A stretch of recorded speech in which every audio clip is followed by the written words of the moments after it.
Hello student, welcome to biology academy by कैम academy.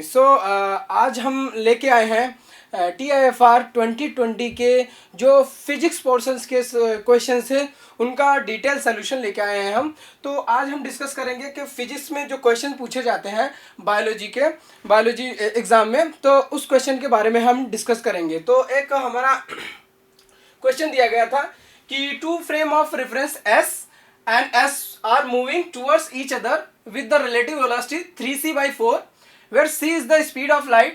Now an object in S frame is moving with velocity 3c/4 towards the same direction, that is S frame is moving. What will be the velocity of the object as measured from S frame? So question में ये पूछा गया है कि हमारे पास दो frame of reference है, दोनों एक दूसरे की तरफ मूव कर रहे हैं। एक हमारे पास ऑब्जेक्ट है जो एस फ्रेम में मूव कर रहा है, तो उस ऑब्जेक्ट की जो वेलोसिटी है, जो second moving frame of reference है एस डैश, उस फ्रेम ऑफ रेफरेंस में अगर कोई ऑब्जर्वर है तो वो कितनी वेलोसिटी मेजर करेगा। ये सिंपल क्वेश्चन है, तो इसको हम ग्राफिकली थोड़ा समझ लेंगे बेटर अंडरस्टैंडिंग के लिए। हम कंसिडर करते हैं कि हमारे पास मान लेते हैं कि दो फ्रेम ऑफ रेफरेंस हैं। सबसे पहले हम क्या करेंगे, हम मान लेंगे कि हमारे पास दो फ्रेम ऑफ रेफरेंस है। उसमें हमने क्या कर लिया कि हमारे पास दो फ्रेम ऑफ रेफरेंस है, एक एस है और एक हमारे पास एस प्राइम है। एक हमारे पास S prime frame of reference है जो एक्स एक्सिस के अलोंग मूव कर रहा है विद वेलोसिटी v से। ओके, सो नाउ ये एक्स डायरेक्शन में मूव कर रहा है।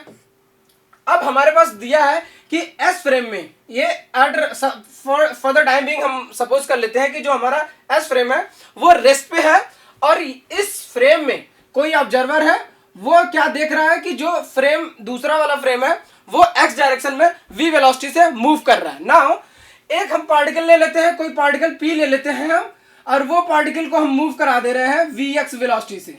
किसके? vx वेलोसिटी से मूव करा दिया। अब ये जो vx वेलोसिटी है वो इस एस फ्रेम में है जो रेस्ट में है, जो ऑब्जर्वर रेस्ट पे है वो vx वेलोसिटी मेजर करता है।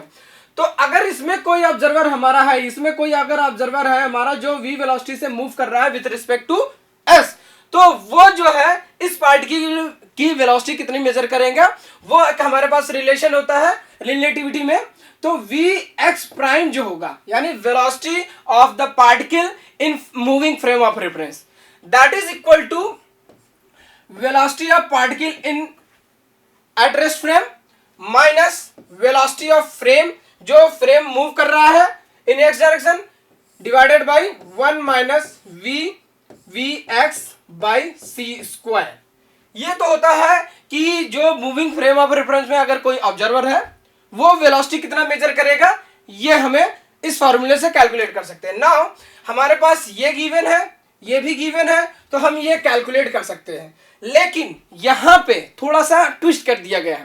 ट्विस्ट क्या है कि अब जो क्वेश्चन में, ये तो सिंपल ट्रांसफॉर्मेशन था, वेलोसिटी ट्रांसफॉर रिलेशन था, तो अब ये सिंपल क्वेश्चन था जो कि हमें पता है। नाउ क्वेश्चन में जो हमारे पास दिया गया है कि ये एक फ्रेम ऑफ रेफरेंस है एस, और दूसरा जो फ्रेम ऑफ रेफरेंस है ये एस डैश है, ये एस डैश है। अब ये क्या कर रहे हैं, एक दूसरे की तरफ मूव कर रहे हैं विद रिलेटिव वेलोसिटी। क्या? रिलेटिव वेलोसिटी से मूव कर रहे हैं v, यानी कि ये जो v है ये रिलेटिव वेलोसिटी दिया गया है। अब हमें क्या करना है, हमें किसी एक पर्टिकुलर फ्रेम को रेस्ट पे लेना पड़ेगा। क्या करना है, सबसे पहले हमें ये इस क्वेश्चन को सॉल्व करने के लिए हम क्या करेंगे कि एक पर्टिकुलर फ्रेम को हम रेस्ट पे लेंगे। तो हमने मान लिया कि ये जो है हमारा एस फ्रेम है वो क्या कर रहा है, एस फ्रेम हमारा हमने मान लिया रेस्ट पे है। तो अगर ये रेस्ट पे है, अगर इसमें कोई ऑब्जर्वर है, अगर ये कोई ऑब्जर्वर है तो वो क्या देखेगा कि ये जो एस प्राइम फ्रेम है वो इसकी तरफ निगेटिव वेलोसिटी यानी निगेटिव एक्स डायरेक्शन में v वेलोसिटी से मूव करेगा कि नहीं करेगा, ये रिलेटिव वेलोसिटी होगा। फॉर एग्जांपल सपोज कर लेते हैं कि जैसे कि अगर कोई एक ट्रेन है, जैसे उस पर कोई ऑब्जर्वर है, यहाँ पे ट्रेन में ऑब्जर्वर है, तो वो क्या आउटसाइड को जो भी आउटसाइड वाली चीजें रहेंगी, यानी ट्रेन तो मूव रही है इस डायरेक्शन में v वेलोसिटी से मूव कर रही है, बट वो ट्रेन पे बैठा हुआ इंसान है, तो वो क्या देखेगा, जो उसके सराउंडिंग्स में जो पेड़ होंगे, जो गाड़ियां होंगी, घर होंगी, वो क्या देखेगा, वो निगेटिव वेलोसिटी से देखेगा कि उसकी तरफ आ रही हैं। ये उसका रेस्ट फ्रेम हो गया। और उसकी तरफ ये आ रही है, राइट। ये उसका जो है रेस्ट फ्रेम हो जाएगा, तो उसकी तरफ अगर उसके सराउंडिंग के जो ऑब्जेक्ट होंगे उसकी तरफ आते हुए दिखाई देंगे। तो अगर हम इस फ्रेम ऑफ रेफरेंस को मानेंगे तो इसकी वेलोसिटी हम नेगेटिव लेंगे। सेम कॉन्सेप्ट यहां हम यूज कर रहे हैं, दोनों फ्रेम हमारे पास एक दूसरे की तरफ मूव कर रहे हैं। हमने मान लिया कि जो हमारा एक फ्रेम एस है उसको हमने मान लिया रेस्ट पे मान लिया, यानी रेस्ट पे मानने का मतलब यह है कि हमने उसमें ऑब्जर्वर रख दिया, तो वो ऑब्जर्व कर रहा है कि जो एस डैश फ्रेम है उसकी तरफ निगेटिव वेलोसिटी से मूव कर रहा है, यानी कि v आपका हो जाएगा बेसिकली -3/4c। इनका जो रिलेटिव वेलोसिटी था वो 3/4c था। अब इनके बीच में जो ऑब्जर्वर रेस्ट पे होगा यानी एस फ्रेम में होगा, वो देखेगा कि जो एस डैश फ्रेम है वो उसकी तरफ -3/4c की तरफ से आ रहा है। अब यहां पे जो ऑब्जेक्ट था, यहां पे जो हमारे पास ऑब्जेक्ट था, यहां पे जो हमारे पास ऑब्जेक्ट था वो क्या कर रहा था, vx, यानी कि ये velocity of the particle in frame s में वो vx था, वो दिया हुआ था vx था। अब क्या करना है, हमें सारी वैल्यू केवल इसी फॉर्मूले में पुट कर देनी है। तो क्या मिल जाएगा कि vx डैश यानी कि velocity of the particle in moving frame of reference यानी s प्राइम फ्रेम में। तो यहां पे हम वैल्यू पुट कर देंगे vx prime that is equal to vx जो हमारे पास दिया हुआ था vx हमारे पास दिया, रिलेटिव वेलोसिटी इनका दिया हुआ है 3c/4 एंड ऑब्जेक्ट जो है वो भी मूव कर रहा है किसमें, s फ्रेम में 3c/4 से। ना वैल्यू पुट कर देते हैं हम, वैल्यू पुट करेंगे, v की वैल्यू हमारे पास आ गई 3/4c। अब ये माइनस है, यहां पे माइनस वैल्यू पुट करेंगे तो हमारे पास क्या आ जाएगा 3/4c। Now divided by 1, minus minus plus हो जाएगा यानी कि 1 + 3/4c into 3/4c and divided by c square. ये आपके पास आ जाएगा, कितना आ जाएगा, ये बेसिकली हो जाएगा आपके पास 3/2c एंड 1 + 9/16, और ये आपके पास हो जाएगा टोटल कितना हो जाएगा, ये सिंपल कैलकुलेशन है आपके पास, यानी 3/2 है और ऊपर चला जाएगा ये वैल्यू ऊपर, यानी कि ये जो वैल्यू आपकी थी ये हो जाएगा कितना 16 + 9 दैट इज 25 एंड ये जो 16 है वो ऊपर चला जाएगा, यानी आपके पास हो जाएगा 16 25, ये आपके पास हो जाएगा, ये कैंसिल आउट हो जाएगा 1 एंड 8, सो आपके पास आ जाएगा 24 divided by 25c that is velocity of observer in moving frame. तो ऑप्शन आपका यहां पे जो ऑप्शन है, ये जो ऑप्शन है इसमें 4 ऑप्शन दिए हैं, फर्स्ट सेकंड थर्ड रॉन्ग है, आपका ऑप्शन डी जो है वो करेक्ट है। फिर से मैं एक बार एक्सप्लेन कर दूंगा, मैं फिर से एक्सप्लेन कर दे रहा हूं कि क्या हुआ, दिया हुआ था एक हमारे पास दो फ्रेम ऑफ रेफरेंस थे, वो एक दूसरे की तरफ मूव कर रहे थे। तो हमने क्या किया, एक को रेस्ट पे ले लिया, यानी एक ऑब्जर्वर को हमने एस फ्रेम में ले लिया। तो उस एस फ्रेम में जो एस प्राइम है वो रिलेटिव वेलोसिटी वो निगेटिव एक्स डायरेक्शन में आता हुआ दिखाई देगा। तो ये हमारे पास होता है रिलेशन होता है कोई किसी भी जो है ऑब्जेक्ट की वेलोसिटी किसी मूविंग फ्रेम ऑफ रेफरेंस के रिस्पेक्ट में, ये हमारे पास फॉर्मूला है ये कैलकुलेशन से। तो अब यहाँ पे हम क्या करेंगे, v की वैल्यू जो है यानी ये v की वैल्यू हम निगेटिव 3/4 रख देंगे। तो ये कैलकुलेशन सिंपल कैलकुलेट कर लेंगे, मैथमेटिकल कैलकुलेशन है, तो हमारे पास ऑप्शन आ जाएगा डी ऑप्शन करेक्ट है। नाउ नेक्स्ट क्वेश्चन है, 4 discharge capacitor C1 C2 C3 and C4 are connected as shown in figure.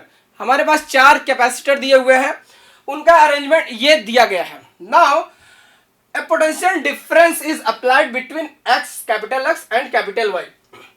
The system is allowed to reach steady state, यानी कि कांस्टेंट हो जाता है, steady state पे चला जाता है। तो what should be the relation between the capacitance of the capacitor be so that potential difference between point small x and small y is 0। ये small x है, ये small y है, ये कैपिटल है, यहाँ पे पोटेंशियल अप्लाई किया। तो सिंपल क्वेश्चन है, यहाँ पे थोड़ा सा ट्विस्ट करके पूछा गया है। यहाँ पे आपको क्या करना है, सबसे पहले चेक करना है कि जो कैपेसिटर्स हैं वो कौन से पैरेलल में है और कौन से सीरीज में है। तो यहाँ पे अगर आप ध्यान से देखेंगे तो ये जो अगर मैंने मान लिया कि ये जो पोटेंशियल अप्लाई किया गया है इसकी वजह से सर्किट में आई करंट फ्लो कर रही है। मैंने मान लिया कि इस जो है पोटेंशियल डिफरेंस की वजह से इस सर्किट में आई करंट फ्लो कर रही है यहां तक, तो और यहां पे जो होगा यहां पे डिवाइड हो जाएगा। मान लिया मैंने I1 मान लिया और इसमें जो है I2 मान लिया। ओके, तो यहां पे जो कंजर्वेशन लॉ के अकॉर्डिंग क्या होगा, कंजर्वेशन लॉ के अकॉर्डिंग होगा I is equal to I1 plus I2, होगा कि नहीं होगा, that is same. Okay, so now अब ये हमें क्या करना है कि ये जो दो कैपेसिटर है C1 और C2 ये किसमें है, पैरेलल में है या सीरीज में, ये आपके सीरीज में है। तो सीरीज में है यानी कि जो करंट इसमें C1 में पास हो रही है वही करंट आपका C2 में भी पास होगा।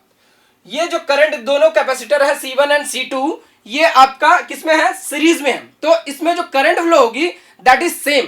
तो अगर करंट सेम हो रही है तो उसमें जो चार्जेस होंगे उसके कैपेसिटर के प्लेट्स पे जो चार्जेस स्टोर होंगे वो भी सेम होंगे।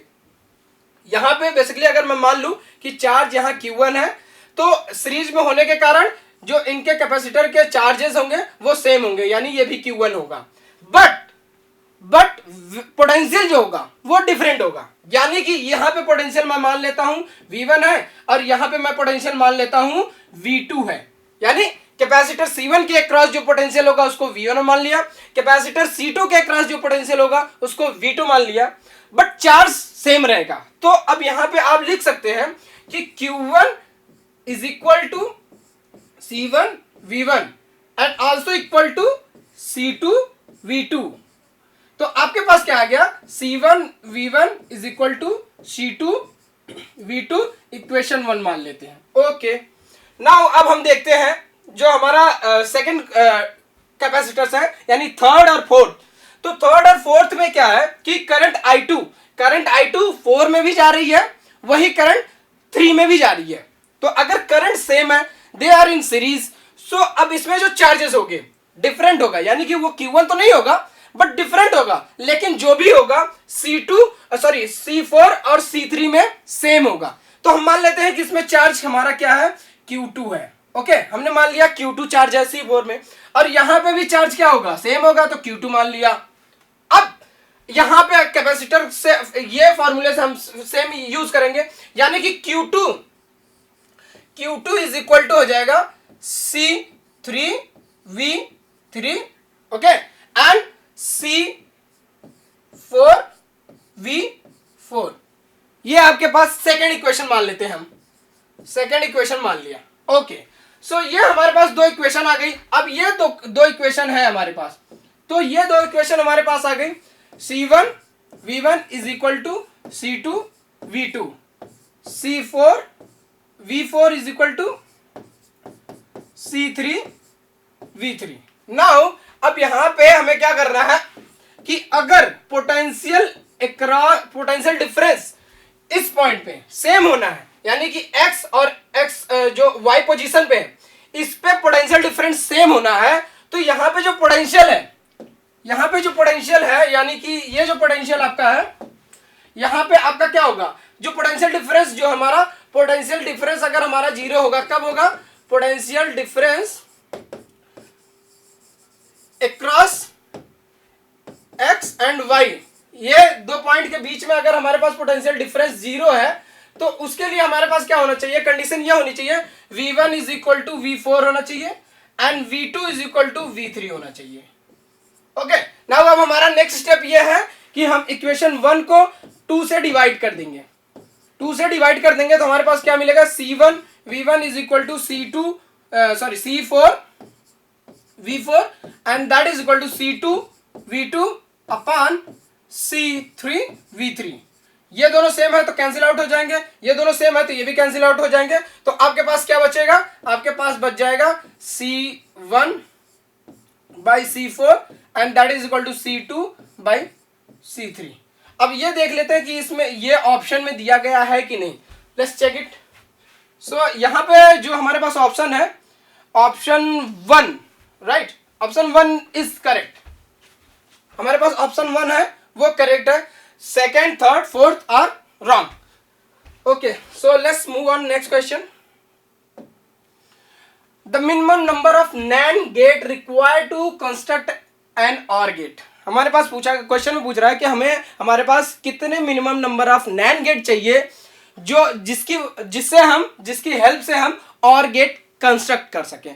तो सबसे पहले हमें क्या करना पड़ेगा कि हमें देखना पड़ेगा what is OR gate and what is NAND gate, what are the properties, how we can find the output of this logic gates. तो सबसे पहले हम देखते हैं कि जो और गेट होता है, हमारे पास और गेट क्या होता है। और गेट के लिए हमारे पास क्या होती है, उसका जो आउटपुट होता है, सपोज कर लिया दो इनपुट हमारे पास ए एंड बी, इसका जो आउटपुट होता है वो होता है हमारे पास ए प्लस बी होता है, ये और गेट है। नैंड गेट का जो फंक्शन है, नैंड गेट का क्या करता है, नैंड गेट क्या करता है, हमारे पास अगर दो इनपुट है, नैंड गेट का जो लॉजिक गेट का सिंबल है ये है, हमारे पास दो इनपुट है ए एंड बी, इसका जो आउटपुट निकल के आता है that is A B bar, ये आउटपुट आता है नैंड गेट का। नाउ अब पूछ रहा है कि minimum number of NAND gate requires to construct OR gate, तो यानी कि हमें इसके कॉम्बिनेशन से लेने हैं सो दैट जो आउटपुट आए वो इस फॉर्म में आए। क्या करना है हमें, सबसे पहले हमें नंबर ऑफ नैंड गेट लेना है जिसकी हेल्प से, जिसके कॉम्बिनेशन से जो हमें आउटपुट मिले वो और गेट की तरह आउटपुट हो। सो अब क्या करते हैं हम, चलो स्टार्ट करते हैं हम। दो हमने क्या लिया, दो हमने नैंड गेट, सबसे पहले क्या लिया कि सबसे पहले हम ले लेते हैं कि ये जो एक नैंड गेट है इसके दोनों टर्मिनल पे हमने एक इनपुट दे दिया ए। ओके, सो आउटपुट हमारे पास क्या आएगा, आउटपुट हमारे पास आ जाएगा ए बार। इसी तरह एक और नैंड गेट हमने ले लिया, उसके दोनों टर्मिनल पे एक हमने इनपुट दे दिया बी, उसका आउटपुट क्या आ जाएगा आपका बी बार आ जाएगा, सॉरी बी बार आ जाएगा। अब इन दोनों को मैं क्या कर रहा हूं, इन दोनों को मैं एक अलग नैंड गेट पे इनपुट दे रहा हूं, तो आउटपुट क्या आएगा इनका, आउटपुट आपके पास आ जाएगा इसका मल्टीप्लीकेशन इसका मल्टीप्लीकेशन। यहां पे दोनों टर्मिनल देने का मतलब ये है कि अगर किसी भी जो लॉजिक सर्किट गेट है हमारा उसके दोनों टर्मिनल ए पे देते हैं तो इसका प्रोडक्ट जो होगा वो बेसिकली क्या होगा, ए बार होगा। तो इसका मतलब ये है जो है ए जो होता है वो दैट इज इक्वल टू ए, यानी कि ये जो लॉजिक गेट की प्रॉपर्टी है। तो अब यहां पे हम क्या कर रहे हैं, ए बार और बी बार को इनपुट में दे रहे हैं। अब हमारे पास क्या आ जाएगा, इन दोनों का प्रोडक्ट का बार आ जाएगा, प्रोडक्ट का बार यानी ए बार बी बार का होल बार, ये आ जाएगा। अब हम यहां पे इसको सॉल्व कर लेंगे, इसको सॉल्व करेंगे किसको, ए बार बी बार का whole bar, this is equal to A double bar and plus B का double bar, and we know that A का double bar is same as A. तो यहां पे हमारे पास क्या आ जाएगा, ए प्लस बी, यानी कि हमारे पास minimum number of NAND gate कितने रिक्वायर्ड होंगे और गेट का आउटपुट फाइंड आउट करने के लिए, मिनिमम 3 नैंड गेट हमें चाहिए जो हमें आउटपुट दे किस तरह से, और गेट की तरह से। सो ऑप्शन कौन सा करेक्ट है, option C is correct, option C is correct. और next question, okay, which one of the geometries of the same mass and radius has the maximum moment of inertia। ये चार हमारे पास geometries दी हुई है जिनका रेडियस सेम है and mass भी same है, तो पूछ रहा है कि मोमेंट ऑफ इनर्शिया किसका ज्यादा होगा। तो सबसे पहले हमारा ए जो है सर्कुलर डिस्क है, ए हमारा क्या है, सर्कुलर डिस्क है। सर्कुलर डिस्क का जो मोमेंट ऑफ इनर्शिया होता है वो होता है, अगर मान लिया कि एक हमारे पास ये डिस्क है, उसका रेडियस आर है और मास एम है, तो डिस्क के केस में जो मोमेंट ऑफ इनर्शिया होता है वो होता है M R square by 2। Second देख लेते हैं, सेकंड क्या कंडीशन है, ए थिन सर्कुलर रिंग दिया हुआ है, थिन सर्कुलर रिंग, रिंग में जो रिंग का मोमेंट ऑफ इनर्शिया होता है वो होता है मास रेडियस का स्क्वायर, ये होता है रिंग का रेडियस मोमेंट ऑफ इनर्शिया, ये हो गया रिंग का। सेकंड हमारे पास दिया हुआ है ए थिन स्फेरिकल सेल दिया हुआ है, एक स्फेरिकल सेल दिया हुआ है, उसका रेडियस सेम है, मास सेम है, उसका मोमेंट ऑफ इनर्शिया होता है स्फेरिकल सेल का जो मोमेंट ऑफ इनर्शिया होता है वो होता है 2/3 एम आर स्क्वायर।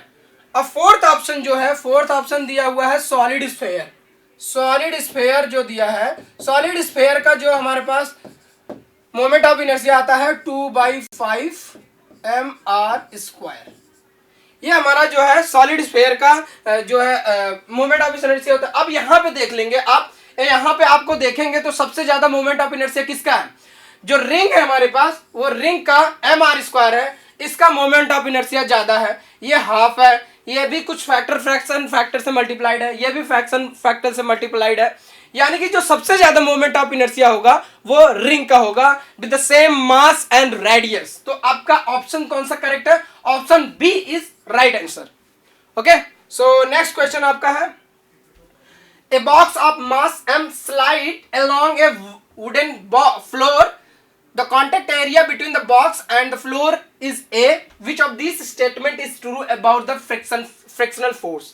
तो हमारे पास क्या दिया हुआ है कि एक फ्रिक्शनल फोर्स है, उस पे एक बॉक्स दिया हुआ है, उस पे बॉक्स का एरिया दिया हुआ है, तो उनके बीच में जो रिलेटिव मोशन होता है, रिलेटिव मोशन में एक फ्रिक्शन फोर्स उनके अपोजिट डायरेक्शन में लगता है। तो वो फ्रिक्शन फोर्स के बारे में पूछा जा रहा है। तो सबसे पहले हमें क्या दिया गया है, एक फ्रिक्शनल सरफेस एरिया है, उस पे एक बॉक्स रखा हुआ है, और ये जो बॉक्स का ये जो वाला एरिया है, यानी कि कुछ बॉक्स का इस टाइप का होगा, 3 डायमेंशनल बॉक्स होगा, तो इसका एक एरिया होगा ना कि नहीं होगा? ये जो एरिया है, इस एरिया के बारे में, एरिया जो दिया हुआ है, एरिया ए दिया हुआ है। ओके, सो एरिया दिया हुआ है, जो फ्रिक्शन फोर्स, अगर सपोज कर लेता हूं मैं कि ये जो बॉक्स है वो v वेलोसिटी से सॉरी कि ये f है, इस डायरेक्शन में हमने फोर्स लगा दिया है, ये इस डायरेक्शन में मोशन कर रहा है, तो जो फ्रिक्शन फोर्स होता है उसके अपोजिट डायरेक्शन में लगता है। जो फ्रिक्शन फोर्स होता है उसके अपोजिट डायरेक्शन में लगेगा। ये कोई बॉक्स है, बॉक्स सपोज कर लेते हैं पॉजिटिव एक्स डायरेक्शन में मूव कर रहा है, तो जो फ्रिक्शन फोर्स होगा उसके अपोजिट डायरेक्शन में काम करेगा। तो कितना होता है? जो फ्रिक्शन फोर्स होता है वो बेसिकली क्या होता है? फ्रिक्शन फोर्स होता है friction coefficient multiply by the normal reaction. अगर ये बॉक्स है, ये बॉक्स है, इसका मास m है, तो उस पर ग्रेविटेशनल फोर्स लगेगा कि नहीं? ग्रेविटेशनल फोर्स कितना होगा? ग्रेविटेशनल फोर्स जो होगा वो होगा mg के बराबर। अगर मास बॉक्स का m है तो उसके बराबर कितना फोर्स लगेगा? Gravitational force, that is mg। g is the gravitational acceleration due to gravity. Now तो जो नॉर्मल रिएक्शन होता है, नॉर्मल रिएक्शन n होता है, वो ऊपर के डायरेक्शन में होता है, यानी जो नॉर्मल रिएक्शन होता है that is same as mg। Okay, तो फ्रिक्शन फोर्स में हम n की वैल्यू पुट कर देंगे तो हमारे पास क्या आ जाएगा? Mu mg। नाउ अब चलते हैं ऑप्शन पे, देखते हैं क्या ऑप्शन में बोला जा रहा है। It doubles if a doubles while m is kept the same, यानी कि जो फ्रिक्शन फोर्स की बात कर रहे हैं उसके बारे में कह रहा है कि ये डबल हो जाएगा यदि अगर हम सरफेस जो उसका कांटेक्ट एरिया है a वो डबल कर देंगे, तो जो फ्रिक्शन फोर्स है वो डबल हो जाएगा। क्या फ्रिक्शन फोर्स एरिया पे डिपेंड कर रहा है? नहीं कर रहा है। तो दैट मीन ये जो ऑप्शन है, दिस स्टेटमेंट इज रॉन्ग। ये जो स्टेटमेंट है, पहला ऑप्शन है, that is wrong. It doubles if m doubles while a is kept same. Now अब ये कह रहा है कि अगर ये फ्रिक्शन फोर्स हमारा डबल हो जाएगा यदि जो बॉक्स है उसका मास हमने डबल कर दिया, तो यानी कि अगर हम मास को डबल कर देंगे तो क्या फोर्स डबल हो जाएगा? Yes, of course friction force double हो जाएगा, क्योंकि friction force directly proportional to the mass of the object. जो बॉक्स है हमारा उसके मास के डायरेक्टली प्रोपोर्शनल है। अगर m हम 2m कर देंगे तो fs हमारा 2fs हो जाएगा, यानी कि डबल हो जाएगा फ्रिक्शन फोर्स अगर m को हमने डबल कर दिया, a को कांस्टेंट रख दिया। So basically option B correct है। और सी को देख लेते हैं। It does not change if a doubles and m decreases by half. दो की फ्रिक्शन फोर्स एरिया पे डिपेंड नहीं कर रहा है, बट यहां पे स्टेटमेंट लिख रहा है कि m को डिक्रीज करके हाफ कर देंगे, तो कह रहा है कि it does not change. Is it correct? No, change होगा, फ्रिक्शन फोर्स चेंज हो जाएगा। That mean option C is also wrong. अब फोर्थ ऑप्शन देख लेते हैं। It does not change if both a and m doubles, यानी कि कह रहा है कि a को भी डबल कर दे रहा हूं, m को भी डबल कर दे रहा हूं, लेकिन फ्रिक्शन फोर्स नहीं चेंज होगा। ये स्टेटमेंट दिया, क्या ये सही है? नहीं, this is also wrong. So basically आपके पास ऑप्शन बी जो है, option B is right answer. Okay, so next question, which of the following statement about the function x² - 3x + 4 is true. हमारे पास एक कोई मैथमेटिकल फॉर्मूला दिया हुआ है, उसके बारे में पूछ रहा है कि इस फंक्शन को देखते हुए इस जो 4 ऑप्शन है, ये चारों ऑप्शन में से कौन सा करेक्ट स्टेटमेंट है। तो सबसे पहले हम स्टेटमेंट पढ़ लेते हैं, देखते हैं क्या क्या है। स्टेटमेंट है the function does not intersect the x axis, यानी कि कह रहा है ये जो फंक्शन है इसका जब ग्राफ प्लॉट करेंगे हम तो ये एक्स एक्सिस को इंटरसेक्ट नहीं करेगा। हम चेक करेंगे अभी आगे। The function does not intersect the Y axis, यानी ये कह रहा है कि वाई एक्सिस को भी इंटरसेक्ट नहीं कर रहा है, इसको भी चेक करेंगे। The function has 2 real root, यानी कि जो ये क्वाड्रेटिक इक्वेशन दिया है इसमें जो x का रूट है वो कह रहा है कि रियल है, इसको भी अभी चेक करेंगे। The function has 1 real and 1 imaginary root, इसको भी चेक करेंगे। So let's do 1 by 1। तो सबसे पहले हमें क्या करना है, चेक करना है the function does not intersect the x axis. तो ये बेसिकली अगर आपका जो फंक्शन दिया हुआ है, ये जो फंक्शन दिया हुआ है ये basically x square plus minus 3x plus 4 दिया हुआ है, राइट।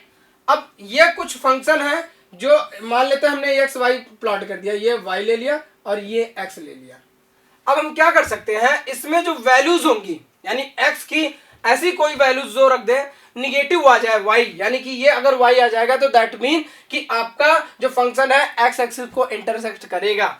इसको जो है और एक तरह से हम क्या कर सकते हैं, इसको मॉडिफाई करके हम लिख सकते हैं, इसको हम इस तरह भी लिख सकते हैं x minus 2 whole square plus x लिख सकते हैं।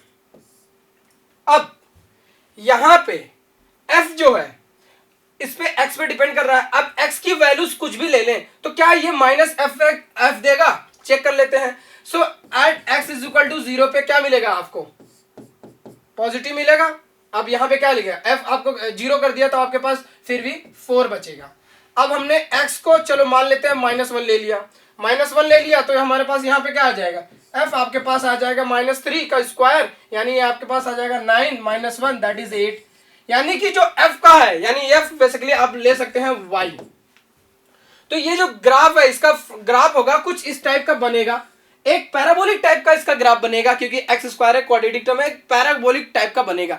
यानी जब अगर x है 0 है, जब हमने x को 0 लिया है तो y की एक फाइनाइट वैल्यू है, f की एक फाइनाइट वैल्यू है।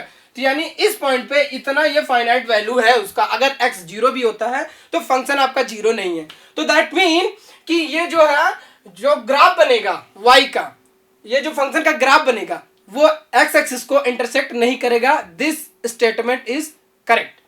अब हम क्या करते हैं, नेक्स्ट स्टेटमेंट को हम चेक करते हैं। सेकंड स्टेटमेंट है the function does not intersect y। क्यों नहीं करेगा भाई, y में ही तो कर रहा है।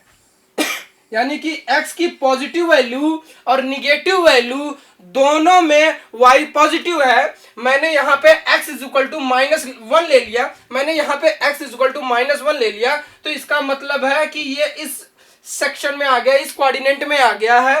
तो अगर कोई फंक्शन यहां से आ रहा है, इस कोऑर्डिनेट में आ रहा है, तो इसने क्या किया है, यहाँ पे कट किया है, यहाँ पे कट किया है। तो -1 के लिए ये y की एक पॉजिटिव वैल्यू दे रहा है, दैट इज 8 दे रहा है। अगर +1 के लिए ये कुछ और वैल्यू देगा, +1 अगर हम ले लें तो +1 हमारे पास क्या लिया, सपोज करो अगर हमने +1 ले लिया तो f की वैल्यू क्या आ जाएगी, +1 ले लेंगे तो यहाँ पे हमारे पास आ जाएगा -1 + 1 यानी 2 आ गया। तो बेसिकली यहाँ पे कुछ ऐसा हमारे पास मिल रहा है कि यहाँ पे y की वैल्यू 2 है और यहाँ y की वैल्यू 8 है। तो भाई ये यहाँ से तभी जाएगा जब y एक्सिस को कट करेगा। तो यानी कि the function does not intersect y axis is wrong, right. तो ये आपके पास एक ऑप्शन करेक्ट था। अब ऑप्शन हम थर्ड ऑप्शन को चेक करते हैं। The function has 2 real root. Real root के लिए क्या करना पड़ेगा हमें, रियल रूट का मतलब है हमारे पास जो क्वाड्रेटिक इक्वेशन है -3x + 4 इसको 0 के बराबर करना है और x की वैल्यू फाइंड आउट करने की। तो हम क्या करेंगे, x इज इक्वल टू हमारे पास होता है सिंपल जो फॉर्मूला है b ± (b² - 4ac। जो ये फॉर्मूला हमारे पास, इसमें वैल्यू पुट कर देंगे तो हमारे पास क्या मिल जाएगा, तो x की जो वैल्यूज आएंगी तो -b, दैट मीन कि यहाँ पे माइनस b में क्या था, b हमारा था -3 था और a 1 है, c हमारे पास 4 है। अब देख लेते हैं, तो b माइनस था तो ये प्लस हो जाएगा, plus minus under root B square यानी 9b3 है, और माइनस 4ac, 4a1 था, c हमारे पास 4 था, और a क्या है 1 था तो ये आपके पास वैल्यू आ गई 3 प्लस माइनस अंडर रूट, ये जो वैल्यू आएगी ये आएगी अंडर रूट माइनस 16 और 9 है तो आपके पास आ जाएगा -7। Is it correct? Yes, 16 and 9 -7 आ गया, और यहाँ पे आपके पास क्या बचा 2 बचा। अब इसको आप क्या लिख सकते हो, इसको आप लिख सकते हो 3 प्लस माइनस आई अंडर रूट 7, और ये 2 हो गया। आपके पास 2 रूट मिलेंगे, x1 3 plus I root 7 by 2 and x2 3 minus I root 7 by 2, ये 2 रूट्स मिले आपको। तो जो इमेजिनरी नंबर होता है, रियल होने का मतलब है कि ये जो है रियल होना चाहिए, ये रियल पार्ट है, और ये आपके पास क्या है, ये आपके पास इमेजिनरी पार्ट है। अब देखना ये है कि क्या दोनों में प्रेजेंट है इमेजिनरी पार्ट, यस दोनों में प्रेजेंट है, तो दैट मीन कि इसको है जो both roots are imaginary, right, imaginary, दोनों रूट आपके पास इमेजिनरी आ रहे हैं। तो इसका मतलब जो स्टेटमेंट दिया गया है the function has 2 real root, this is wrong. Function का जो रूट्स आएंगे वो इमेजिनरी है, दोनों के दोनों। The function has 1 real and 1 imaginary root, this is also wrong. हमने देखा कि जो रूट्स आए हैं दोनों इमेजिनरी है, तो अकॉर्डिंग टू दैट ये ऑप्शन भी गलत है। तो आपके पास सही ऑप्शन क्या है, the function does not intersect x axis, ये सिंपल सा ऑप्शन है। Okay, so let's move on next question. Okay, so a ball is falling through a viscous fluid at its terminal velocity. The magnitude of the force acting on the ball are gravitational force Fg, drag force Fd and buoyant force Fb. ये basically है आपका suffix में है, तो Fb ये 3 force दिया गया है। Which of the following condition is true? तो क्या होता है कि जब कोई ऑब्जेक्ट किसी लिक्विड में मूव करता है, तो लिक्विड में जब मूव करता है उस पर कितनी तरह के फोर्सेस काम करते हैं, उस पर 2 तरह की फोर्स काम करते हैं। एक तो आपका ग्रेविटेशनल फोर्स नीचे की तरफ, और एक बायंसी फोर्स ऊपर की तरफ, और इन दोनों के रिलेटिव फोर्स की वजह से एक ड्रैग फोर्स काम करता है आपका, एक आपका ड्रैग फोर्स काम करता है। ओके, सो अब हमें यहाँ पे क्या करना है कि हमें देखना है कि ये जो ऑब्जेक्ट है इस पे कितने तरह के फोर्स है। यहाँ जो आपका ड्रैग फोर्स होता है वो ड्रैग फोर्स बेसिकली होता है due to relative motion of object and fluid, of motion of object and fluid. ये जो फ्लूइड और ऑब्जेक्ट का रिलेटिव मोशन होता है उसकी वजह से ड्रैग फोर्स क्रिएट होता है। और एक स्टेटमेंट जो इसमें दिया गया है कि टर्मिनल वेलोसिटी पे क्या होता है कि एक कांस्टेंट वेलोसिटी से ऑब्जेक्ट मूव करने लगता है। तो यहाँ पे आपके पास कौन सा ऑप्शन क्रिएट हो जाएगा, अगर हम इसका फ्री बॉडी डायग्राम बना लें, तो यानी पे हमने मान लिया कि यहाँ पे इसका फ्री बॉडी डायग्राम बना लिया कि एक ऑब्जेक्ट है, इस पे जो है बायॉन्ट फोर्स लग रहा है एफ बी ऊपर की तरफ लगेगा, और इसके मास की वजह से जो ग्रेविटेशनल फोर्स होगा एफ जी वो नीचे की तरफ लगेगा, और इनका जो रिलेटिव मोशन होगा वो drag force F D is equal to हो जाएगा F G minus F B. तो ये रिलेशन होगा ड्रैग फोर्स, ग्रेविटेशनल फोर्स और बायॉन्ट फोर्स में। तो देख लेते हैं कौन सा ऑप्शन करेक्ट है। ओके, तो first option is wrong, first option आपका रॉन्ग है, ये गलत है। Second, this is also wrong. Third correct, fourth wrong. तो ऑप्शन सी जो थर्ड ऑप्शन है that is correct. Okay, so a sound wave propagate in a solid block can have the following modes, यानी कि एक साउंड वेव है हमारे पास, वो solid में प्रोपेगेट करती है। तो जब कोई भी साउंड वेव सॉलिड में प्रोपेगेट करती है तो उसके 3 मोड्स होते हैं। तो एक मोड्स होता है जो लॉन्गिट्यूडनल होता है, यानी कि जो लॉन्गिट्यूडनल डायरेक्शन में जो पार्टिकल्स होंगे वो लॉन्गिट्यूडनल डायरेक्शन में वाइब्रेट करते हैं। और जो मीडियम के पार्टिकल्स होते हैं वो एक एक्स एक्सिस में, सपोज कर लेते हैं हम यहाँ पे ये हमारा एक्स वाई जेड डायरेक्शन है, ये एक्स वाई डायरेक्शन सपोज कर लेते हैं, और हमारा साउंड इस डायरेक्शन में प्रोपोगेट कर रहा है एक्स वाई जेड। तो इसमें जो टू इसके लॉन्गिट्यूडनल डायरेक्शंस हो गए, यानी जेड डायरेक्शन और एक्स डायरेक्शन इस प्रोपोगेशन डायरेक्शन के लॉन्गिट्यूडनल है, सॉरी एक्स वाई हमने ये एक्स वाई जेड तीन डायरेक्शन कंसीडर कर लिया। अब इसमें हमें देखना है कि जो मोड्स होते हैं वो बेसिकली साउंड के जो मोड्स होते हैं वो तीन होते हैं, दो ट्रांसवर्स होते हैं एंड वन जो है आपका लॉन्गिट्यूडनल होता है।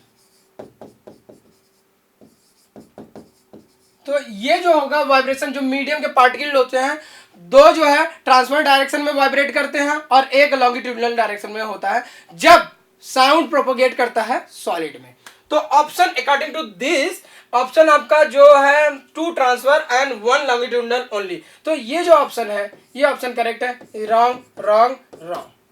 Okay, so next question. Light incident from a medium with refractive index n is equal to 1.72 into vacuum. The smallest angle of the incident measured with respect to the normal for which light is not transmitted into the vacuum. Okay, so ये जो question है ये question आपका total internal reflection से related है।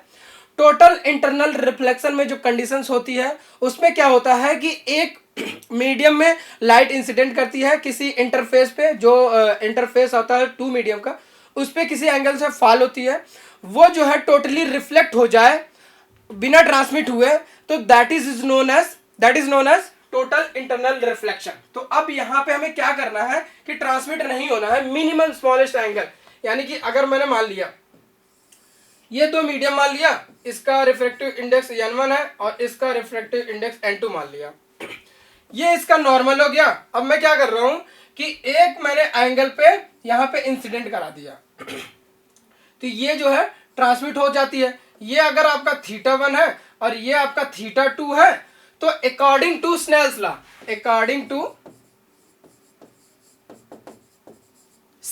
क्या होता है? अकॉर्डिंग टू स्नेल्स लॉ हमारे पास होता है, अकॉर्डिंग टू स्नेल्स लॉ आपके पास होता है n1 sine θ1 that is equal to n2 sine θ2। ये आपके पास रिलेशन होता है। अब जो क्वेश्चन में कर रहा है कि ये जो स्मॉलेस्ट एंगल, अब मैं इसको क्या करूंगी, थोड़ा सा और इंक्रीज कर दिया, यानी कि थोड़ा सा अगर मैं और इंक्रीज कर दूंगा कि यहां से मैंने ड्रॉ कर दिया, ये कर दिया तो ये और जाएगा। अब मैंने क्या किया, थोड़ा सा और बढ़ा दिया, ये कर दिया, तो ये ट्रांसमिट होके ना कि चला जाए वापस, यानी कि ये इसी मीडियम में रह जाए और ट्रांसमिट ना हो। तो ये जो क्रिटिकल एंगल होगा ये जो एंगल होगा, ये एंगल जो होगा critical angle, that is known as critical angle.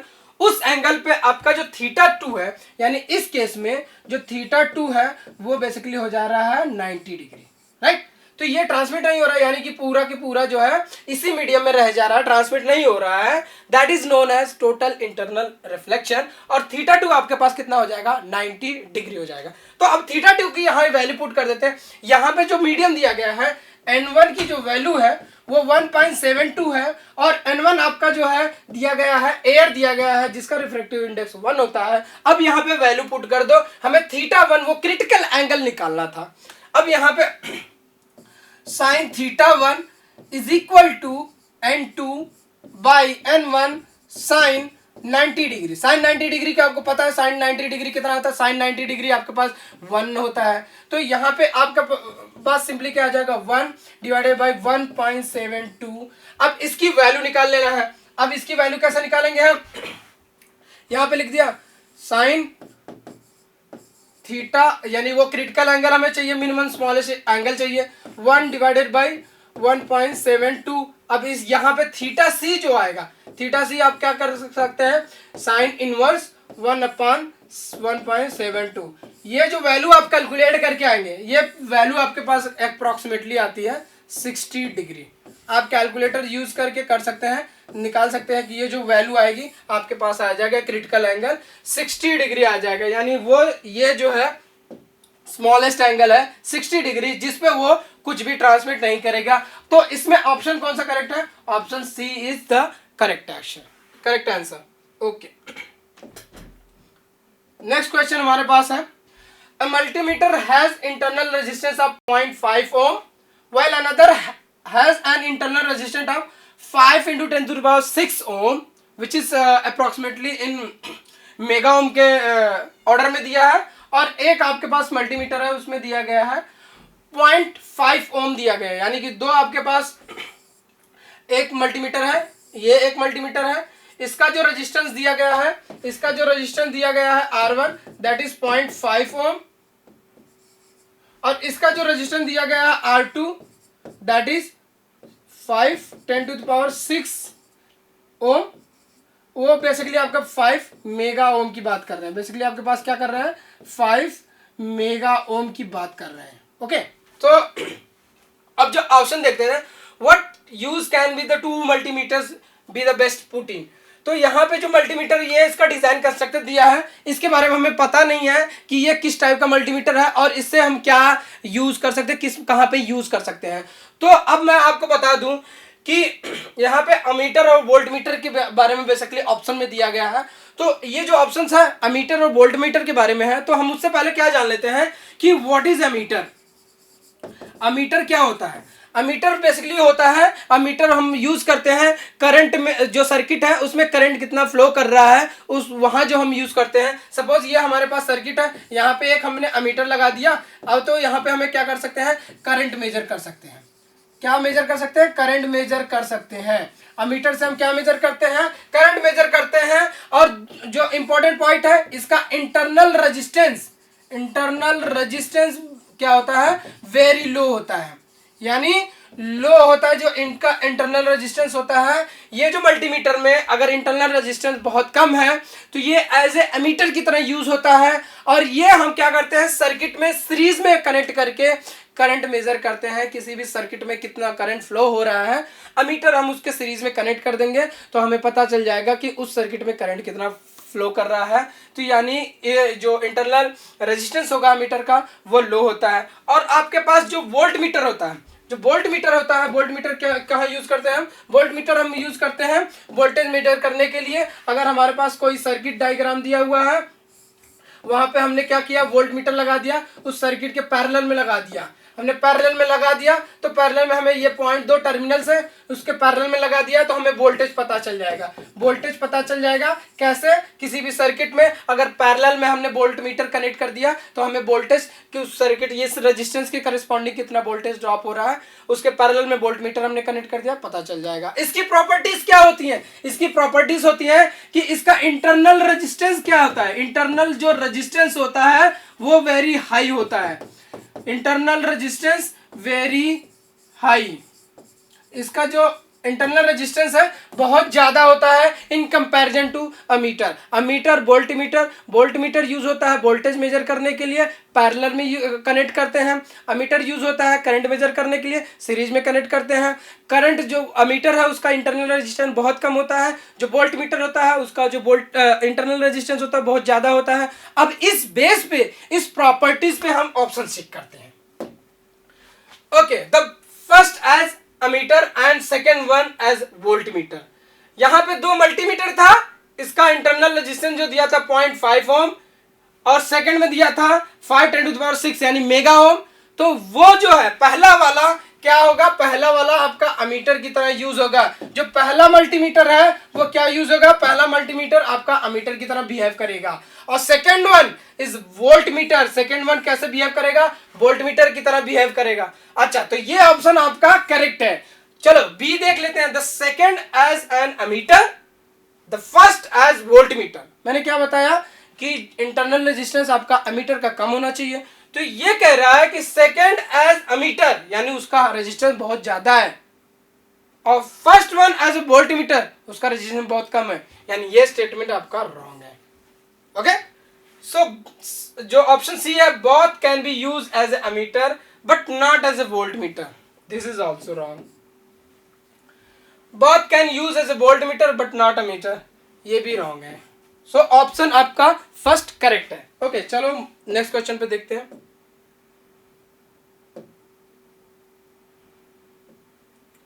Okay so ये आपके पास है, a circuit consists of a battery, a resistor and a reverse bias Zener diode in series. The battery voltage is greater than the barrier voltage of the diode. Which of the following statement is correct? अब यहाँ पे हमें सबसे पहले क्या करना है, हमें सबसे पहले करना है कि सर्किट डायग्राम बनाना है। सर्किट डायग्राम में दिया गया है, एक बैटरी दी गई है और एक रेजिस्टेंस दिया गया है। ये रेजिस्टेंस हमने ले लिया और एक हमने ये जेनर डायोड ले लिया और ये रेजिस्टेंस को हमने क्या कर दिया, एक वोल्टेज से कनेक्ट कर दिया। ये इसको रिवर्स बायस में कर दिया, यानी इसका पॉजिटिव टर्मिनल निगेटिव से और निगेटिव टर्मिनल पॉजिटिव से कर दिया। तो ये बेसिकली हमने सर्किट डायग्राम बना लिया।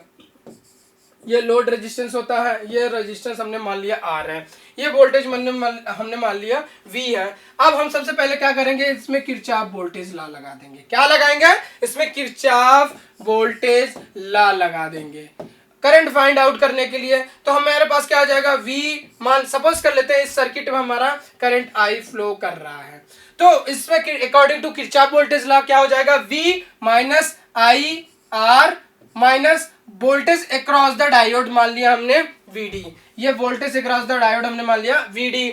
अब यहां पे कह रहा है कि जो बैटरी का वोल्टेज है, the battery voltage is greater than barrier of the diode, यानी कि ये जो V है इज ग्रेटर देन VD, ये कंडीशन है। अब ये तो हो गया हमारा according to Kirchhoff voltage law. I आपके पास आ जाएगा V minus VD upon R। ये करंट सर्किट में कितनी फ्लो कर रही है ये पता चल जाएगा। नाउ अब यहाँ पे हमें क्या करना है, यहाँ पे हमें सबसे पहले समझना है कि जेनर डायोड की प्रॉपर्टीज क्या क्या होती हैं, क्या होता है जेनर डायोड, कैसे काम करता है, उसकी प्रॉपर्टीज के बारे में हमें सबसे पहले जानना पड़ेगा। तो जेनर डायोड को मैं बता दूं कि अगर कोई भी जेनर डायोड है, यहाँ पे क्या करता है, तो सबसे पहले ये जो है डिजाइन किया होता है रिवर्स बायस में काम करने के लिए। रिवर्स बायस में designed to use in reverse bias. Second property है voltage across zener diode,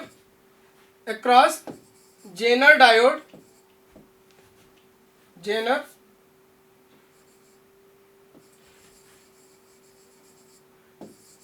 diode is fixed, यानी कि आप जो वोल्टेज बैटरी का जेनर डायोड का वोल्टेज जो बैरियर है उससे अगर ज्यादा है तो उसमें वोल्टेज आप कितना भी बढ़ा दें, जो डायोड के अक्रॉस जो वोल्टेज होगा वो ऑलवेज फिक्स होगा, वो चेंज नहीं होता है। ये सेकंड प्रॉपर्टीज हो गई। आल्सो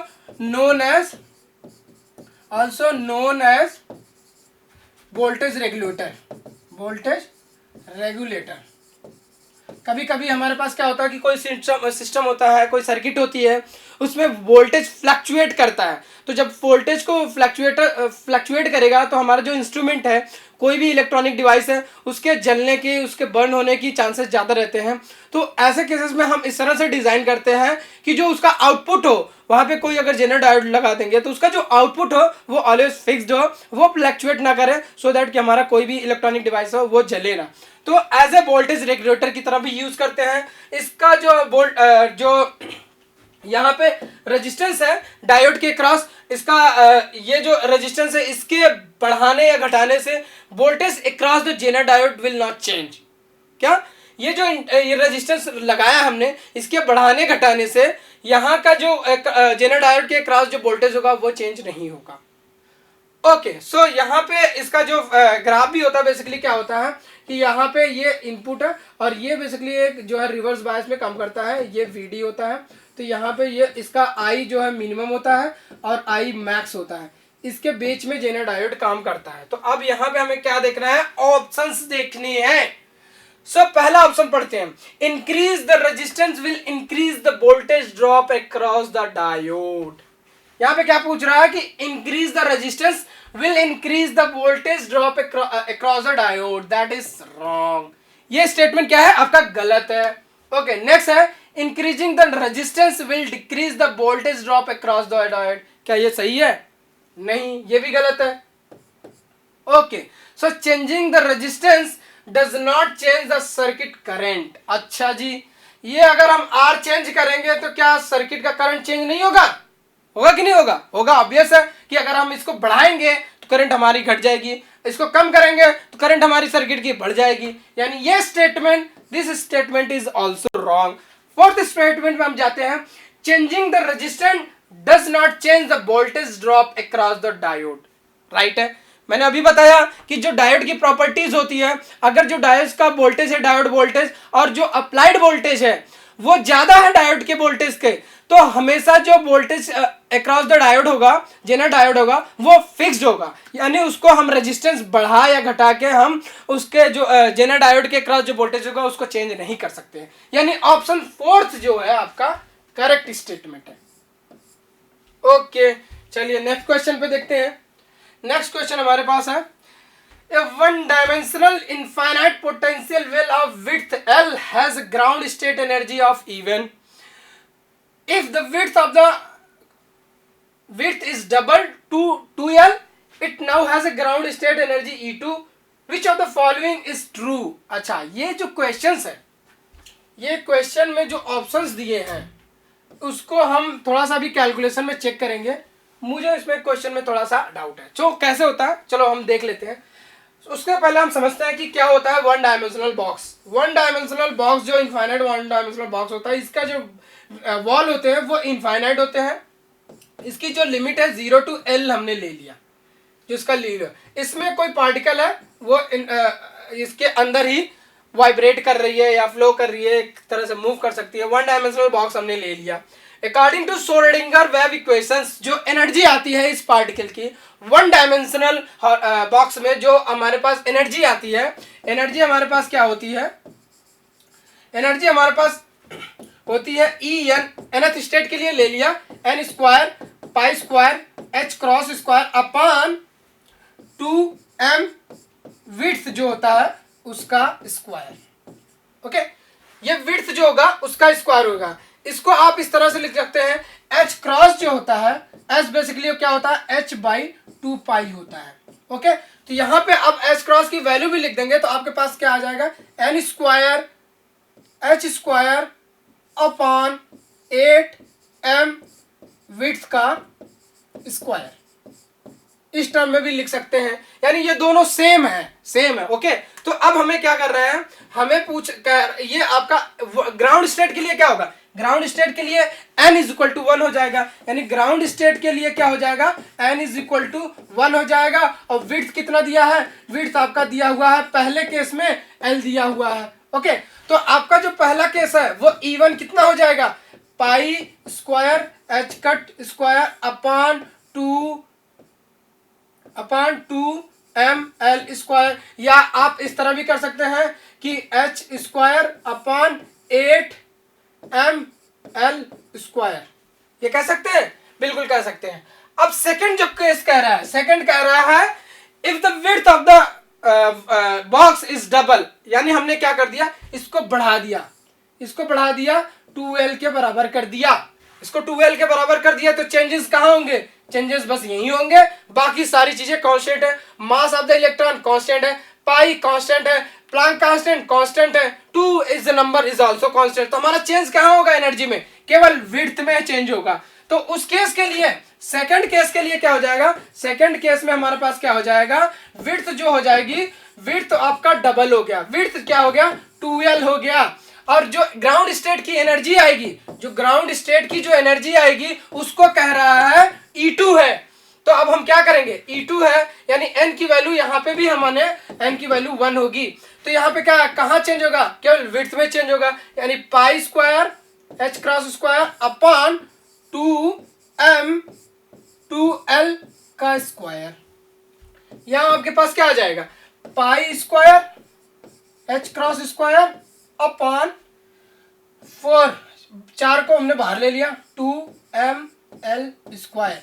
ये जो वैल्यू है ये किसके बराबर है, इवन के बराबर है कि नहीं, ये इवन के बराबर है, राइट, ये इवन के बराबर है। तो क्या हम इसको लिख सकते हैं 1/4 E1 लिख सकते हैं। यानी हमारे पास क्या आ जाएगा, बेसिकली हमारे पास क्या आ गया, E2 जो सेकंड केस है उसकी जो ग्राउंड स्टेट एनर्जी है वो 1/4 यानी 1/4 of ground state energy in the first case. ये हमारे पास रिलेशन आ गया। बट ये जो आंसर है, ये जो आंसर हमने मिला है हमें, ये हमारे पास ऑप्शन में नहीं दिया गया है। हमारे पास ऑप्शन में दिया गया है, ये रिलेशन दिया गया है, दिस इज रॉन्ग, ये स्टेटमेंट है, ये भी गलत है, ये भी गलत है और ये भी गलत है। सारे ऑप्शंस इसमें गलत है। बट हमारे पास जो आंसर आ रहा है, हमारे पास आंसर क्या आ रहा है, हमारे पास आंसर आ रहा है E2 is equal to 1/4 of E1। हमारे पास ये आंसर आ रहा है। आई डोंट नो क्या कुछ टाइपिंग मिस्टेक है, क्या है, कैसे है, आई डोंट नो। बट हमारे पास जो आंसर आ रहा है, जो हम कैलकुलेट कर रहे हैं हमारे कैलकुलेशन के अकॉर्डिंग, ये आंसर आ रहा है जो कि मैच नहीं कर रहा है। मे बी टाइपिंग राइटिंग हो सकती है, कुछ भी हो सकता है।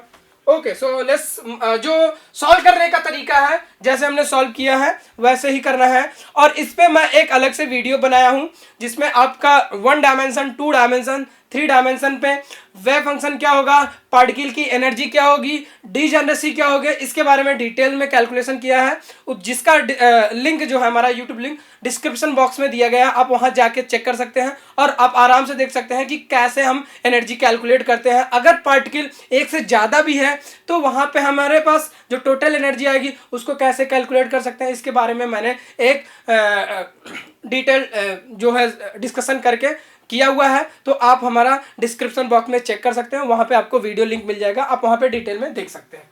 ओके, सो नेक्स्ट क्वेश्चन चलते हैं। With which of the following do you associate the term qubit. अच्छा, क्यूबिट हमारा कहाँ यूज होता है, बेसिकली क्यूबिट हमारा यूज होता है जब हम क्वांटम कंप्यूटर की बात करते हैं, क्वांटम कंप्यूटर की बात करते हैं तब वहां पे हमारा क्यूबिट यूज होता है। कंप्यूटर की बात करते हैं तो वहां पे यूज होता है क्यूबिट। सो बेसिकली ये ऑप्शन करेक्ट है। ब्लैक होल बहुत ही अलग चीज है, होल ये भी अलग चीज है, सी लेवल राइज ये भी अलग चीज है। तो यानी ये ऑप्शन आपके गलत है। तो करेक्ट ऑप्शन क्या है, आपका बी ऑप्शन करेक्ट है। The Earth's diameter measured across the equatorial plane is about 40 kilometer more than that of measure between the poles. This is because of, यानी जो हमारा अर्थ है वो इक्वेटोरियल प्लेन पे उसका जो रेडियस है 40 किलोमीटर ज्यादा है, किससे, जो पोल पे है वहां से, जब सेंटर से पोल की जो डिस्टेंस है और सेंटर से जो इक्वेटोरियल प्लेन का सरफेस पे जो डिस्टेंस है वो 40 किलोमीटर ज्यादा है। क्यों होता है ऐसे, कैसे समझते हैं कि ये जो हमारा अर्थ है ये स्फेयर ना होके एक इलिप्सॉइड की तरह होता है, एक इलिप्सॉइड की तरह होता है। ये जो मूव करता है तो एक इलिप्सॉइड की तरह होता है। ये क्या करता है, अपने एक्सिस पे मूव करता है ओमेगा वेलोसिटी से। तो ओमेगा वेलोसिटी से मूव करता है। ये जो डिस्टेंस होती है, ये जो डिस्टेंस है और ये जो नॉर्थ से डिस्टेंस है, ये अगर हमने R1 मान लिया और ये R2 मान लिया तो R2 always greater than R1 होता है। क्यों, ये जो है 40 किलोमीटर बता रहा है, 40 किलोमीटर ज्यादा होता है। इसका रीजन क्या है, रीजन पूछ रहा है, what is the reason. Reason ये है कि जो अर्थ है वो अपने एक्सिस पर रोटेट करती है। जब कोई भी रोटेशन होता है तो वहां पे ऑब्जेक्ट पे एक सेंट्रीफ्यूगल फोर्स लगता है। क्या लगता है कि जब कोई भी ऑब्जेक्ट होता है किसी भी सेंटर के अबाउट मूव करता है, अगर ये मास m है और v वेलोसिटी से मूव कर रहा है, v वेलोसिटी से मूव कर रहा है तो इस पे एक बाहर की तरफ सेंट्रीफ्यूगल फोर्स लगता है, सेंट्रीफ्यूगल फोर्स लगता है। वो क्या किसके बराबर होता है, mv² के बराबर होता है। अब यहाँ पे जो वेलोसिटी होगा और यहाँ पे जो एक्सिस क्या होगा कि यहाँ पे जो पॉइंट होगा, यहाँ पे जो मास होगा वो तो मूव नहीं करेगा क्योंकि वहां पे। अब जैसे जैसे इस एक्सिस से जितने दूर होते जाएंगे पार्टिकल उतनी ही तेजी से वेलोसिटी उसकी बढ़ती जाएगी। वेलोसिटी बढ़ेगी तो दैट मीन उसको फोर्स बाहर की तरफ लगता है। सो बेसिकली कंक्लूजन ये है कि due to spin motion of the earth about its own axis, जो आपका जो एक्सिस पोल पे है वो थोड़ा चिपटी हो जाती है, जो अर्थ है हमारा थोड़ा चिपटा हो जाता है। तो इक्वेटोरियल प्लेन पे जो सेंटर से डिस्टेंस होता है सरफेस का वो ज्यादा होता है इन कंपैरिजन टू जो डिस्टेंस है सेंटर से पोल तक का, उस डिस्टेंस से ज्यादा होता है because of the rotation of earth about its own axis. तो अब यहाँ पे ऑप्शन हम देख लेते हैं। Excess ocean water at the equatorial गलत है, freezing of water of the earth pole ये भी गलत है, द रोटेशन ऑफ अर्थ ये करेक्ट है, द रोटेशन ऑफ द अर्थ इसकी वजह से जो डिस्टेंस है वो ज्यादा है। ये मून का ग्रेविटेशनल पुल ये भी गलत है, सॉरी ये भी गलत है, ये 3 ऑप्शन गलत है, ये करेक्ट है। ओके, सो नेक्स्ट क्वेश्चन आपके पास है, pick the odd one out. अब इसमें से 4 ऑप्शन दिया है, सिंपल क्वेश्चन है, आपको सोचना है कि क्या लॉजिक लगेगा इसमें। 4 ऑप्शन दे दिया है, इसके बारे में हमें थोड़ा सा पढ़ना है कि क्या है चारों ऑप्शंस में। पिक द ऑड वन, जो उसमें थोड़ा सा ऑड लग रहा है, क्वाड लग रहा है कि नहीं फिट नहीं हो रहा है, मैच नहीं कर रहा है, वही करेक्ट ऑप्शन है। तो speed of light in vacuum, charge of electron, diameter of earth, gravitational constant. यानी कि अगर मैं स्पीड ऑफ लाइट की बात करूं तो स्पीड ऑफ लाइट क्या होता है 3×10⁸ मीटर पर सेकेंड होता है। चार्ज ऑफ इलेक्ट्रॉन की बात करूं तो वो 1.6 10⁻⁻19 होता है।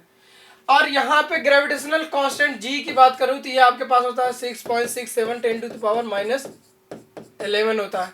यानी ये जो 3 ऑप्शंस हैं ए बी सी क्या है, कांस्टेंट है। अभी इससे जस्ट पहले हमने क्वेश्चन में पढ़ा है कि जो डिस्टेंस होता है सेंटर से इक्वेटोरियल प्लेन पे पोल पे वो डिफरेंट होता है। तो दैट मीन्स कि जो डायमीटर है अर्थ का, जो डायमीटर है वो चेंज कर रहा है, वो कांस्टेंट नहीं है। यानी कि अगर मैं 3 ऑप्शन को एक साथ ले लूं और डायमीटर ऑफ अर्थ को एक साथ ले लूं तो मुझे सबसे ऑकवर्ड क्या लगेगा, सबसे ऑड ये लगेगा कि ये तो फिक्स है ही नहीं, ये तो कांस्टेंट है ही नहीं, तो हम इसके बारे में क्यों पढ़ रहे हैं। तो ये जो है ये आंसर है आपका जो क्वेश्चन में आपको जो लगाना है ऑप्शंस, तो option C is the correct. यानी कि ये जो है ये तो आपका फिक्स्ड वैल्यू है, तो इसलिए जो आपका क्या करना है, तो ये जो वैल्यू है आपका, ये ऑप्शन रॉन्ग है, ये ऑप्शन रॉन्ग है, ये ऑप्शन रॉन्ग है। ऑड वन कौन सा है, डायमीटर ऑफ अर्थ, ये ऑड वन है। हमें वो ऑड वन सेलेक्ट करना था, ना कि वो जो सही है कांस्टेंट है। Okay, so option C is correct.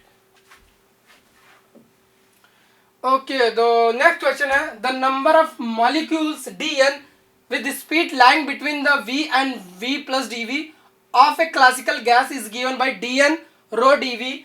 The distribution is shown the two system in the figure. ये distribution show किया गया है। You are told to rho v for a system 2 is twice of the system 1 for all v. What can we say about the two system? यानी कि हमारे पास दिया गया है 2 सिस्टम है, एक सिस्टम में हमारा मान लेते हैं n1 पार्टिकल है और दूसरे सिस्टम में मान लिया हमने n2 पार्टिकल है। तो उसका जो डिस्ट्रीब्यूशन का फंक्शन है, डिस्ट्रीब्यूशन का फंक्शन ये दिया गया है, डिस्ट्रीब्यूशन का फंक्शन जो दिया गया है, डिस्ट्रीब्यूशन का जो फंक्शन दिया गया है यानी कि dn इज इक्वल टू दिया गया है रो dv। ओके, तो नंबर ऑफ पार्टिकल हमें कैलकुलेट करने के लिए सिंपली हमें क्या करना है, इसको इंटीग्रेट कर लेते हैं। तो सबसे पहले क्या करते हैं, सबसे पहले केस लेते हैं फॉर सिस्टम 1 के लिए कैलकुलेट करते हैं। तो सबसे लिए मान लिया n1 है, that is equal to rho dv। अब हम क्या करते हैं, इसको इंटीग्रेट कर देंगे, दोनों तरफ अगर हम इंटीग्रेट करेंगे तो हमें क्या मिलेगा, रो dv and this is basically n1 and ये आपका आ जाएगा रो dv। अब ये आपका मान लेते हैं हम equation 1। Okay sir, second question में क्या कर रहा है, फॉर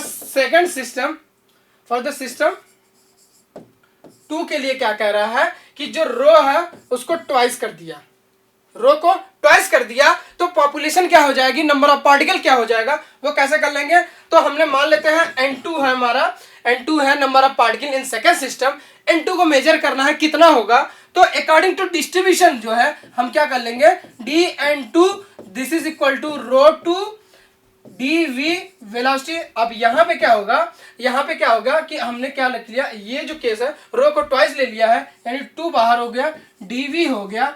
तो ये बेसिकली क्या है, अगर हम जो है इक्वेशन 1 देखें तो ये n1 के बराबर है, तो ये बेसिकली आपका आ गया n2 and this is equal to n1 यानी ट्वाइस ऑफ n1। यानी ये ऑप्शन आ गया। जो सिस्टम 2 है, सेकंड सिस्टम है, उसमें जो पॉपुलेशन होगी वो फर्स्ट सिस्टम के ट्वाइस के बराबर होगा। क्या ये ऑप्शन में दिया गया है? Let's check it. Okay, the system 1 is twice as hot as the system 2, unrelevant. The molecules of the system 2 are twice as heavy as those of system 1। ये system molecule of the system 2 is twice as heavy. हाँ, ये option correct है। ये option है, ये statement भी wrong है। The molecule is the in the system 2 are moving twice as fast the system 1, ये भी रॉन्ग है। The system 2 has the twice number of molecules as the system 1, ये ऑप्शन करेक्ट है। यानी कि ये जो सिस्टम हमारा सेकंड सिस्टम है, उसमें जो नंबर ऑफ मॉलिक्यूल्स होंगे, नंबर ऑफ पार्टिकल्स होंगे, वो ट्वाइस होगा किसके? जो सिस्टम 1 है उसके ट्वाइस के बराबर है। सो गाइज, ये तो थे हमारे लास्ट 2020 के TIFR के क्वेश्चंस, जिसके बारे में हमने डिस्कशन किया। सो जो अदर टॉपिक्स है उस पर हमारी फैकल्टी डिस्कस करेगी। Thank you for the watching. Please subscribe and share. Thank you.